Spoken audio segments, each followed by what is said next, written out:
마태복음 오늘 8장 1절에서 17절인데요. 예수님을 만난 사람들 이런 제목으로 말씀 전하겠습니다. 제가 예수님을 믿고 나서 어느 순간인가 좀 더 뜨겁게 그리고 좀 더 강하게 예수님을 만나고 싶은 열망이 막 일어난 적이 있습니다. 그래서 성경 속에서 예수님을 만났던 사람들을 찾기 시작했죠. 그러다가 오늘 마태복음 8장 본문을 보게 되었습니다.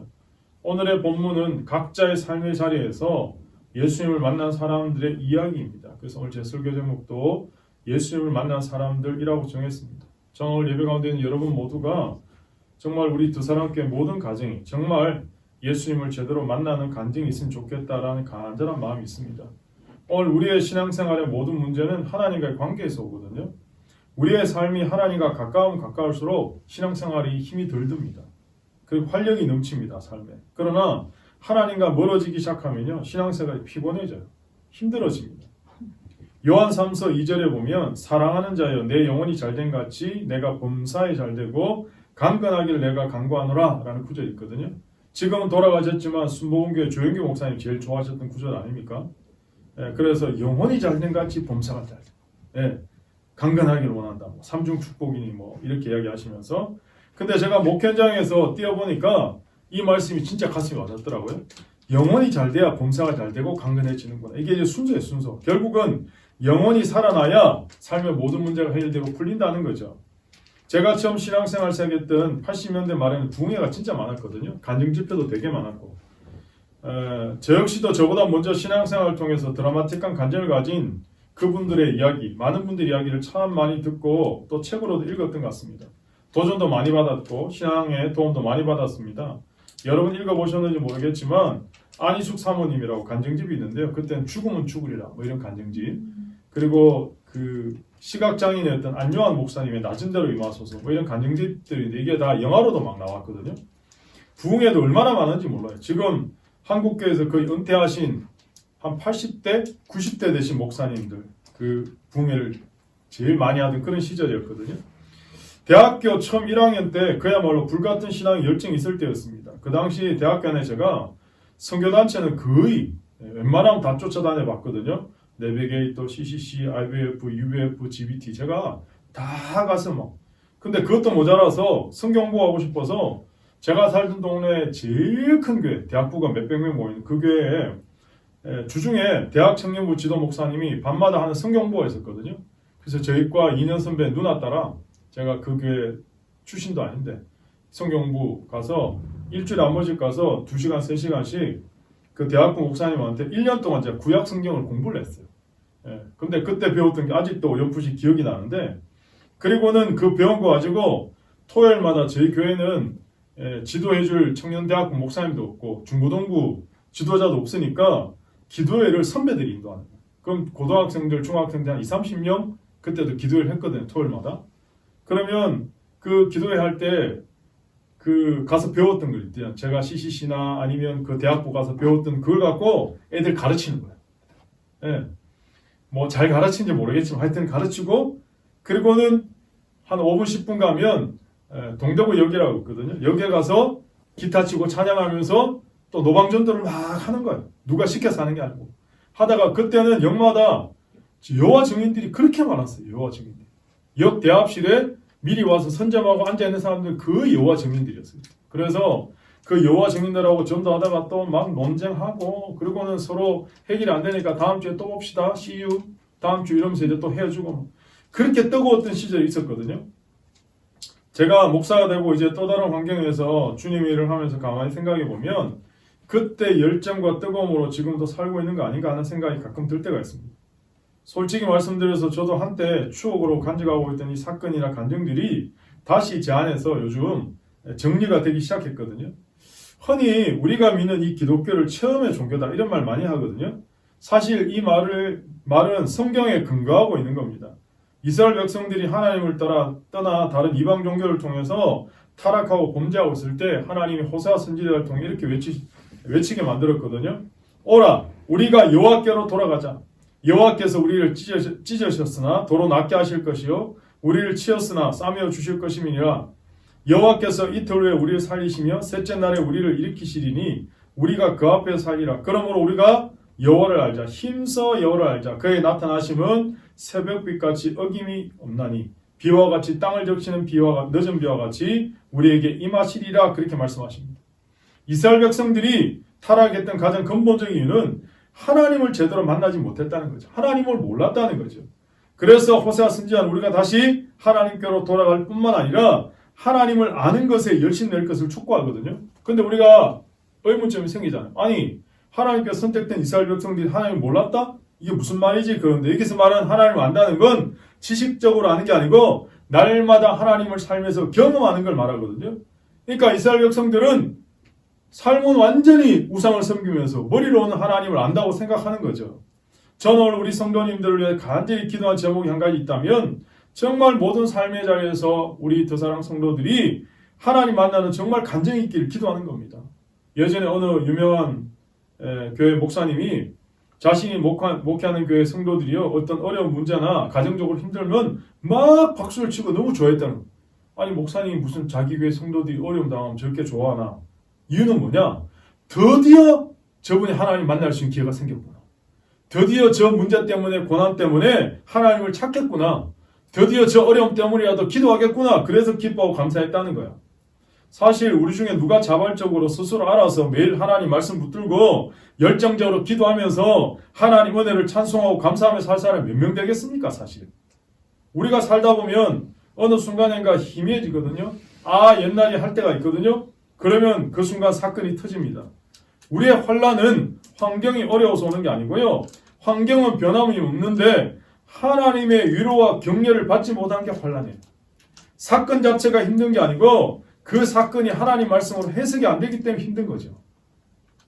오늘 저와 여러분이 읽었던 마태복음 8장에는요. 예수님께서 직접 많은 병자들과 귀신 들린 사람을 고쳐주신 치유 사건이 등장하고 있거든요. 이 8장은 예수님께서 5장부터 7장까지 산상순, 팔복과 주기도문이 나오는 그 산상순을 마치시고 산에서 내려오셔서 그래서 8장 1절에 보면 예수께서 산에서 내려오시니 수많은 무리가 따르냐 이렇게 시작되는 거예요. 그래서 일어난 이 여러 가지 사건들을 종합적으로 증언되고 있거든요. 그리고 16절, 17절에 다시 한번 예수님의 치유 역사를 정리해서 마무리합니다. 그래서 17절에 이렇게 정리되잖아요. 이는 선지자 이사야를 통하여 하신 말씀에 우리의 연약한 것을 친히 담당하시고 병을 짊어지셨도다. 이사야 53장 4절에서 6절을 보면 그는 실로 우리의 질거를 지고 우리의 슬픔을 당하였거늘 우리는 생각하기를 그는 징벌을 받아 하나님께 맞으며 고난을 당한다 하노라. 그가 찔림은 우리의 허물 때문이요 그가 상함은 우리의 죄악 때문이라. 그가 징계를 받음으로 우리는 평화를 누리고 그가 채찍에 맞음으로 우리는 나음을 받았도다. 우리는 다 양 같아서 그릇 행하여 각기 제 길로 갔거늘 여호와께서는 우리 모두의 죄악을 그에게 담당시키소서. 이게 이사야 53장 4절에서 6절 말씀 아닙니까? 오늘 저와 여러분은 21세기에 살고 있지만 이러한 기적이 이루어질 수 있는 건 주님이 우리의 모든 병을 다 짊어지셨다는 거예요. 우리는 이 말씀 속에서 지극히 평범하지만 아주 중요한 진리 하나를 건져 올릴 수 있는데요. 그것은 우리가 어떤 병에 걸렸든지 예수님을 만나면 다 낫는다는 이야기죠. 오늘 성경에 등장하는 이 질병은요. 지금도 고치기 어려운 질병들이 있습니다. 더군다나 1세기 예수님 당시 의료 기술로 고칠 수 없는 다 불치병들이죠. 그러나 이 사람들은 예수님 만나니까요. 모든 병에서 자유해졌어요. 모든 병에서 다 나았어요. 그래서 16절에 저는 제일 눈에 확 들어온 단어가 뭐냐 하면 다 고치십니다. 다. 한 사람도 예외 없이. 제가 예전에 사역했던 교회에 행운목이 몇 그루 있었거든요. 제가 교회 사역을 하니까 이제 이 이따만 화분에 행운목 그걸 선물로 줬는데 어떤 분이 어느 날 제게 오시더니 목사님 행운목에 꽃 피는 거 보셨습니까? 그러는 거예요. 아니 행운목에도 꽃이 피나? 그랬는데 행운목에 꽃이 몇 년에 한 번씩 핀대요. 그럼 그 향기가 대단하대요. 냄새가. 그래서 그럼 나도 이왕 행운목 이렇게 많은데 하나 꽃을 피워봐야지. 그랬는데 사실 저는 동물을 키우거나 화초 재배하는 은사가 없거든요. 제가 지금까지 저희 집에 선물로 들어온 화분을 끝까지 살려낸 적이 없어요. 알아서 잘 크겠자고 별로 관심이 안 가니까 다 죽더라고요. 저는 죽이는데 누구한테 가면 또 살려서 와요 이게. 그러니까 은사가 다른 것 같아요.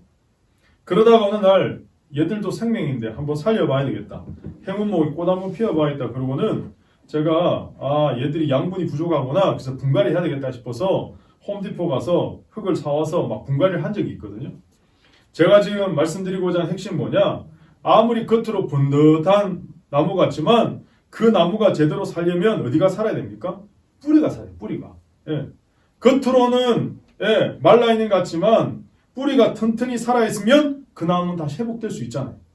어떤 분이요, 간이 너무 부었어요. 간에 문제가 있어서 병원을 찾아갔거든요. 의사가 진단하고는 이렇게, 진찰하고는 진단을 이렇게 내려준 거예요. 선생님, 술 끊고 안정을 취하셔야 돼요. 술은 끊으시고요, 안정을 취하셔야 됩니다. 그랬더니 이분이 의사 선생님한테, 아니 선생님, 내 병은 선생님이 말씀하지 않아도 내가 너무 더 잘합니다. 그러나 문제는 내가 이렇게 간이 부어 죽을 지경에 이르도록 술을 마시지 않고는 견딜 수 없는 고민이 있다는 겁니다. 불안이 있습니다. 공허함이 있습니다. 그런데 이 영혼의 문제는 누가 해결해 줍니까? 그랬다는 거예요. 의사가 진단할 수 있는 건 기껏해야 외적인 증상뿐이잖아요. 몸 안에 있는 병의 증세뿐이잖아요. 그렇지만 그렇게 술 마시지 않고 자기 몸을 혹사시킬 수밖에 없는 영적인 문제 누가 해결해 줍니까? 오늘 성경에 하면 예수님께 나오면 해결받을 수 있습니다. 모든 문제의 뿌리는 우리 영혼의 문제입니다. 그러므로 우리 영혼에 하나님 말씀이 들려지기 시작하고 영이 살아나면 문제가 회복되는 거죠. 히브리서 4장 12절에 하나님의 말씀은 살아있고 활력이 있어 좌우의 날선 어떤 것보다 예리해서 혼과 영과 및 관절과 골수를 찔러 쪼개기까지 하며 또 마음의 생각과 뜻을 어떻게 한다? 판단한다. 오늘 우리들에게도 지금 이 예배를 지금 드리고 있지만 우리 가슴에 떠나지 않은 고민이 있잖아요. 답답함이 있잖아요. 문제가 있잖아요. 염려와 불안이 있잖아요. 두려움이 있잖아요. 사랑하는 여러분, 그러나 우리는 오늘 우리에게 지금 말씀하신 하나님 말씀에 주목해야 돼요. 우리가 어떤 문제를 당했다 할지라도 예수님만 만나면 그 모든 문제에서 자유에 질 수 있다는 거죠. 우리의 모든 삶의 문제는 영적이든 육적인 문제든 예수님을 만나야 해결이 된다는 거예요. 제가 예전에 청년들을 지도할 때 교회에 한두 주밖에 안 나는 어떤 자매가 있었거든요. 이 자매가 외모적으로 그렇게 뛰어난 건 아니었지만 다른 자매들이 그 자매를 보면서 얼굴이 막 빛이 난다는 거예요. 그러면서 그 자매가 교회 왔을 때 무슨 화장품 썼냐 그러면서 얼굴에 생기 도는 이유가 뭐냐 막 묻는데 제가 이제 엿들은 게 들리더라고요. 그러면서 다른 그 자매들은 나는 이런 화장품 썼는데도 왜 얼굴이 이러냐, 화장빨이 안 받냐, 물상이 되고 진작에 물으니까 이 자매가 이렇게 얘기해. 자기는 교회 올 때 살짝 파운데이션만 하고 오는데 자기 마음속에 주님이 함께 하신다고 생각하니까 마음이 그렇게 평화로워 기쁠 수가 없대요. 그래서 예수님 때문에 그런 것 같아요. 이제 교회 나온 한두 주 된 자매가. 제가 그때 그 얘기를 들으면서 야, 저게 정답이다, 정답. 사랑하는 여러분, 오늘 우리도 우리 주님이 우리 인생에 오늘 본문에 보시면 나병 같은 문제, 중풍병 같은 문제, 열병 같은 모든 문제를 다 고치시는 분임을 믿습니다. 제가요, 이 말씀 묵상하다가 스치고 지나가는 은혜가 있었거든요. 이 말씀이 단순히 영적으로 해석할 게 아니고 진짜 우리 성도들 중에도 이런 질병으로 저런 질병으로 고통당하는 성도들이 있다면 예수 그리스도의 이름으로 치유해야 되지 않겠냐? 예배 시간에 선포해야 되지 않겠냐? 이런 생각이 들었어요. 그래서 제 나름대로 이렇게 분석해 봤거든요. 첫 번째, 나병과 열병은 눈으로 보여지는 병, 피부병 같은 거. 그래서 오늘 우리 가운데 혹시 외적으로 나타나는 모든 질병이 있다면 이 모든 질병들이 예수 그리스도의 이름으로 깨끗해질 것을 선포합니다. 두 번째는 중풍병인데요. 이 병은 백부장이 아픈 게 아니고 하인이 아파요. 자기 종, 부하가. 그래서 백부장이 대신 예수님께 와서 고쳐달라고 이야기하는 거거든요. 저는 이렇게 해석한 거죠. 오늘 우리 중에도 내 문제가 아니고 내가 기도한 어떤 사람의 문제, 그리고 그 한 사람을 위해서 가슴에 안고 간절히 주님께 기도하는 치유를 위해서 기도한 제목이 있다면 이 시간 예수 그리스도 이름으로 깨끗해지기를 선포합니다. 마지막 세 번째는 영적인 질병이거든요. 오늘 본문에는 귀신 들린 사람 치유 사건인데 이거는 내적인 병이거든요. 우리 중에도 내적으로 앓고 있는 영적인 정신적인 이 모든 병들이 오늘 이 시간 예수 그리스도 이름으로 치유되기를 선포합니다. 여러분, 예수님은 우리에게요 바른 인생관이나 가치관을 가르쳐주는 좋은 철학교사 아닙니다. 예수님은 우리에게 반듯한 삶의 자세를 가르쳐주고 좋은 성품과 인격을 고양시켜주는 도덕선생도 아닙니다. 예수님은 우리를 죄에서 건져내실 수 있는 유일한 우리의 구세주입니다. 예수님은 우리의 모든 절망과 문제에서 우리에게 생명을 주실 수 있는 전능하신 하나님이십니다. 성경에서 제일 불쌍한 사람을 말하라고 한다면 저는 주저없이 예수님의 제자였던 가룟유다. 아니 3년 반이나 예수님을 따라다니고 그 수많은 기적을 경험하고 예수님을 같이 먹고 자고 했던 시간이 3년 반이잖아요. 근데 예수님을 배반해버렸잖아요. 우린 여기서 생각해 볼 수 있는 문제가 있죠. 교회를 오래 다닌 경력이 우리를 구원시켜 주는 게 아니라 오랫동안 예수님을 믿고도 구원받지 못한 사람이 있을 수 있다는 거죠. 오랫동안 교회를 들락날락하면서도 전혀 예수님을 알지 못한 사람이 있을 수 있다는 거죠. 심지어 성경 지식이 아무리 많아도 구원받지 못한 사람이 있습니다. 서기관들이 그렇잖아요. 선행을 아무리 많이 해도 구원받지 못한 사람이 있습니다. 바리새인들이 그랬잖아요. 제가 이런 얘기를 책에서 읽은 적이 있어 보았는데 어느 교회 집사님 한 분이 계셨거든요. 근데 어느 날 이분이요 장로 선거에서 장로로 선출이 됐어요. 근데 이분이요 자기는 절대로 장로 안 되겠다. 아니 도대체 왜 그러냐고, 왜 장로 안 하냐고 그랬더만 이분이 이런 이야기 하더라고요.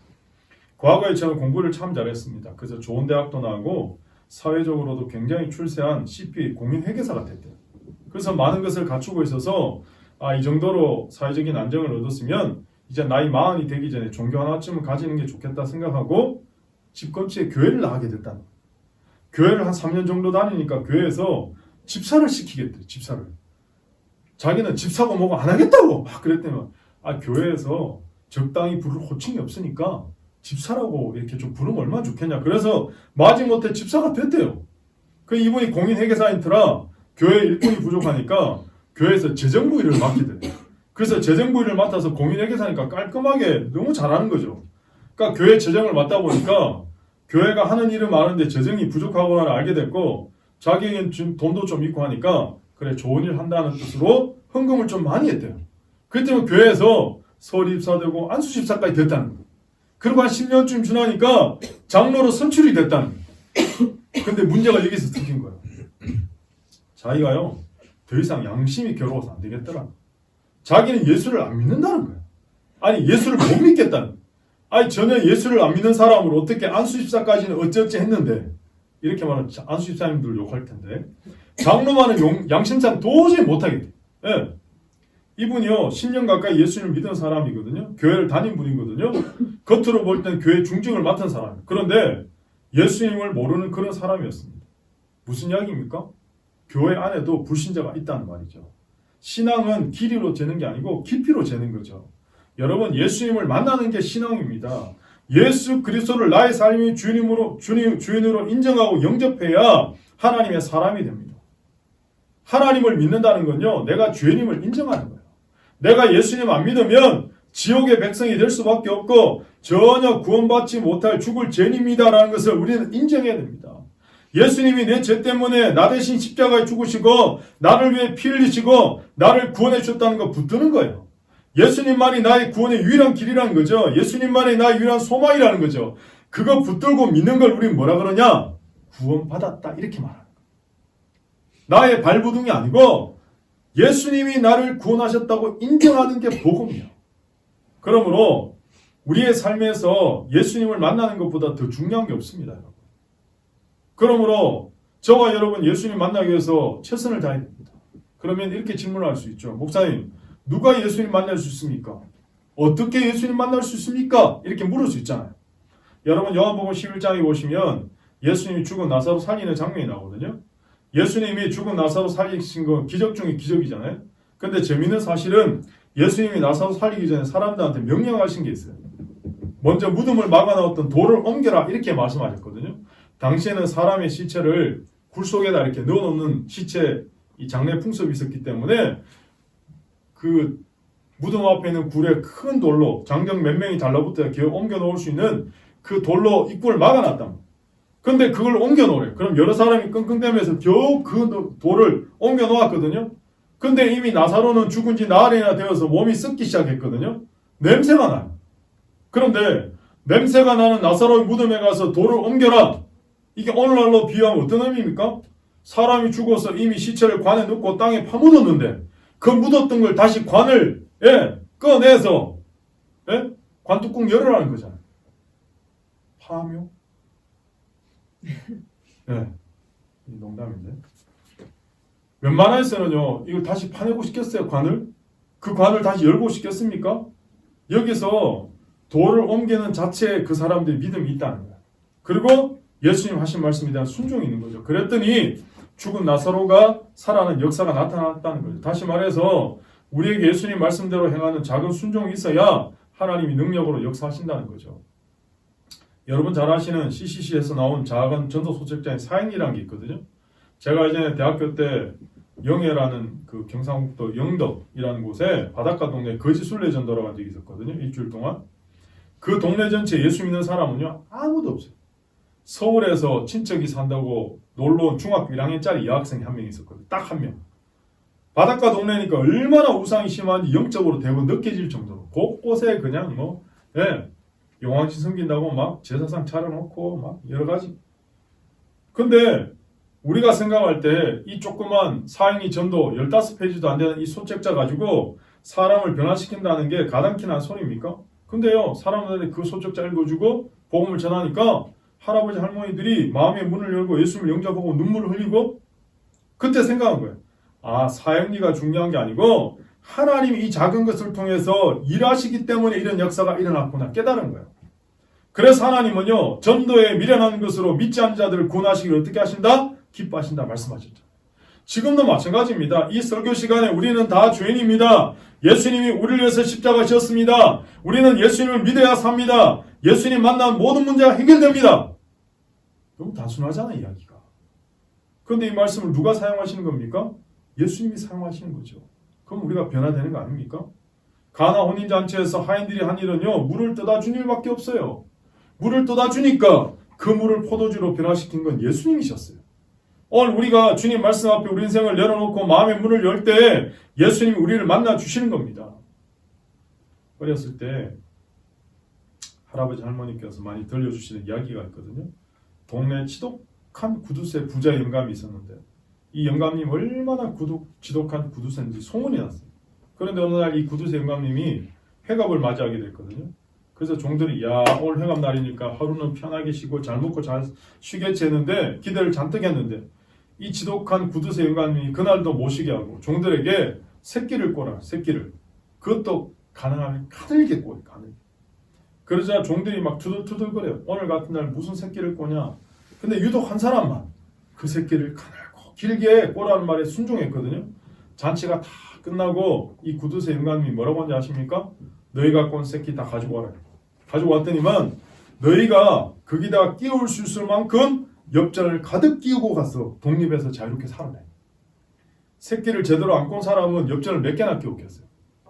그런데 새끼를 가늘게 이유는 잘 모르지만 길게 순종해서 꼬았던 사람은 많은 엽전을 끼워갖고 나가서 자유롭게 잘 살았다는 얘기죠.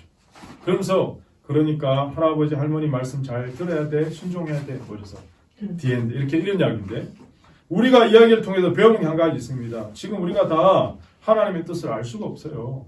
여러분 한 평도 안 되는 우리 머리를 어떻게 하나님을 다 이해합니까? 우리 기독교는요 이해하고 믿는 종교가 아니고 믿어야 이해가 돼요. 순서가 바뀌었어요. 자꾸 사람들은 이해하려고 해요. 이해하면은 믿을 수가 없어요. 어떻게 믿을 수 있습니까?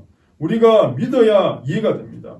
나중에 차차 깨닫게 될 겁니다. 순종하면 알게 됩니다. 오늘 우리가 주님을 만나려면 돌을 옮겨놔야 돼요. 물을 떠다 날라야 돼요.